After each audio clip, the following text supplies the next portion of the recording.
The Black Ship Side Story. Barony of Screaming Forests, Day 4, Part 2.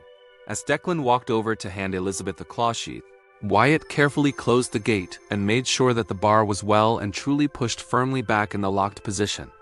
"Okay," he said. "I think we will just have a quick walk around the village. A quick general assessment will be fine. I'll start at the harbor and walk back to the shuttle. Split yourself into small groups and just see what you can see." Elizabeth chased after him, still clutching the claw sheath. As she caught up to him, she said, "I'm sorry, Wyatt. I honestly thought everything I told you about the razor claws was accurate." Wyatt smiled, saying, "You were working off incomplete intelligence reports. You can now update your information. Of course, it could just be like the white stag earlier today, that it's just a larger than normal aberration. I certainly wouldn't want to have to face a pack of them. Drazen are bad enough." As they got closer to the harbor, they could smell the unmistakable stink of old sewage. Turning a corner, they came across the village sewage treatment works, or at least that was what it was supposed to be. It was clearly not working any longer. Instead, it just comprised of a large tank full of old excrement.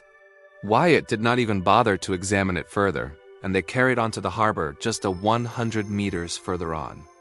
The harbor was mainly natural, a rocky cove with on the seaward side cliffs some 60 to 80 meters high. On the village side, the water was currently about 15 meters below the street level, but Wyatt could see a clear tide line about 10 meters down from the street.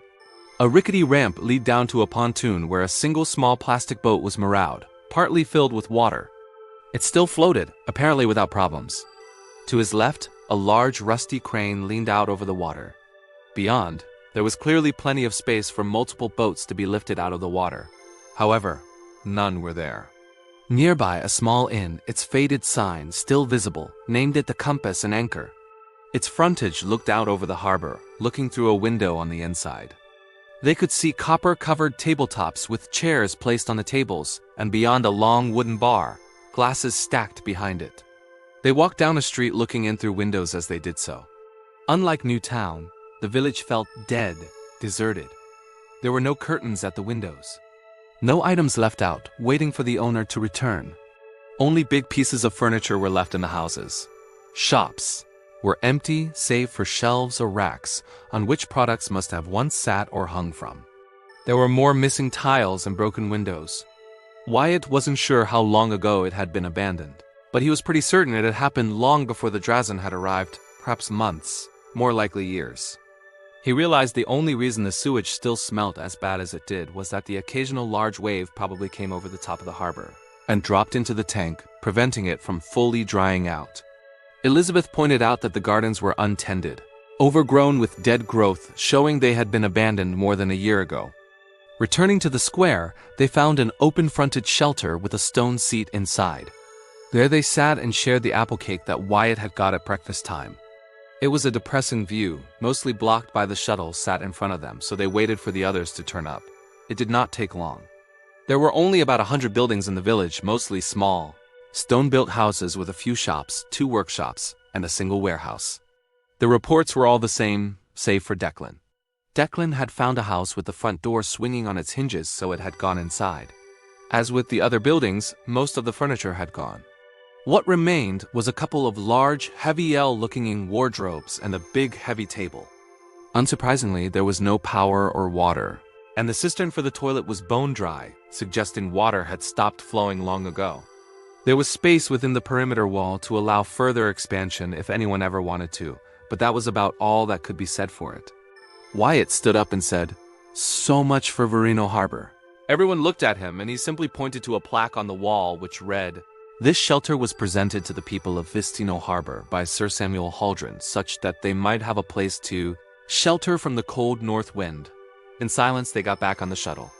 When Wyatt looked at the time, he realized they had been there for less than 2 hours. A short flight took them back to Newtown. During the flight, Wyatt called the Noir Navio and asked if someone could transfer Rachel von Winterborn from the Eternal Garden to the Noir Navio so that he could interview her later that afternoon. He actually recognized Galt Tyrone's voice over the channel, who assured him that he would arrange it himself. The radio interference was decreasing already, which suggested that some of the debris around Hygo was clearing. He landed the shuttle in what he had already come to think of as its regular place, noting that the APC had already returned. Before he got out of the cockpit, he changed into the simple clothes he felt comfortable in. There was no point in wearing his armor in town. Then he climbed down and walked back to the inn. The others were already there. So after getting a top-up of cordial for his water bottle, he went off to try and find Anno. It took him almost an hour to locate him, eventually spotting one of the locksmiths in a hurry. He yelled out to him, asking if he had seen Anno, only to be told that the smith was on his way to another restaurant to let him in. Wyatt followed along and quickly found Anno waiting outside a large restaurant. It took the locksmith less than a minute to open the doors of the restaurant. Wyatt was amazed at how quickly he could do so. But then the smith explained that the locks in Newtown were mainly of a single type and that he had discovered master keys. However, there were 10,000 combinations for individual keys. There were only 100 master keys. All he needed to do was look for the lock number, and that told him which master key to use. Inside the restaurant, Wyatt discovered Anno making notes. "How many are you up to?" Wyatt asked. Anno turned to look at him. "If we include the inn on the square, the fish and chips restaurant at the harbor, and the barracks and school restaurants, this makes 8. I have a list of 14 plus the barracks and school, which I did first. Then I've been working my way down in size." Wyatt looked around and quickly did the maths. 36 tables, each of which could take 4 people, a potential of 144 people, and this was the 4th largest. "How many seats in total so far?" he asked. Anno totaled the numbers up. "About 1,900 so far, sir. But I guess that not everyone will want to eat at the same place every night. And the school, which can take 300, is, well, it's a bit basic. So is the barracks. But at least the seats there are not fastened to the tables." Wyatt laughed at that. "Good point. I expect some of them might be a little bit small for adults as well," he said. "Yes, sir. Just a bit.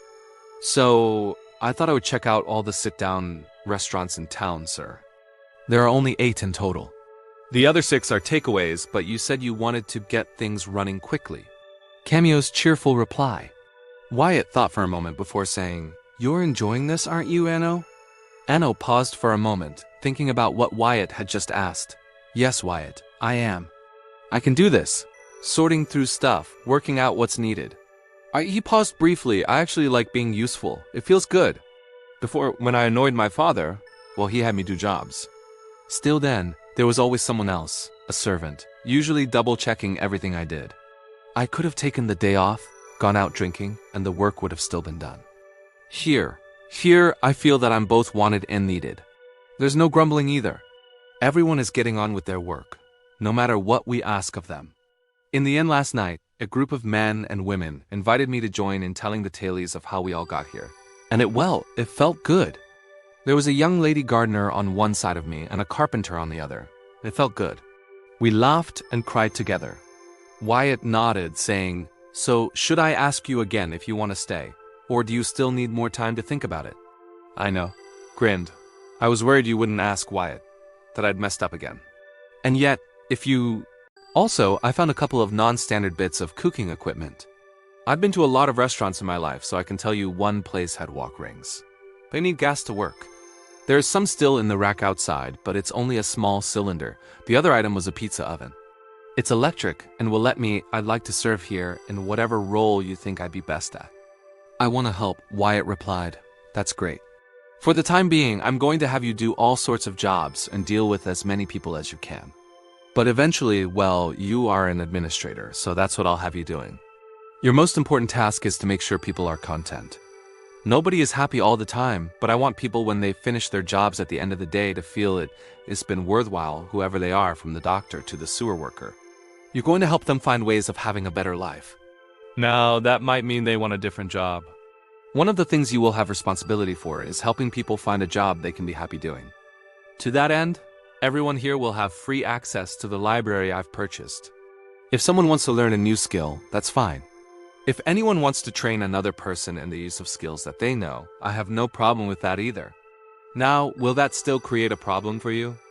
I know you were worried about having people taught to cook and not having teachers." Anno's face flushed pink as he said, Actually, Wyatt, funny, you should mention that Sally the gardener last night. She was saying that she wished she knew how to do a bit of simple carpentry so she could make stuff in the gardens she works in.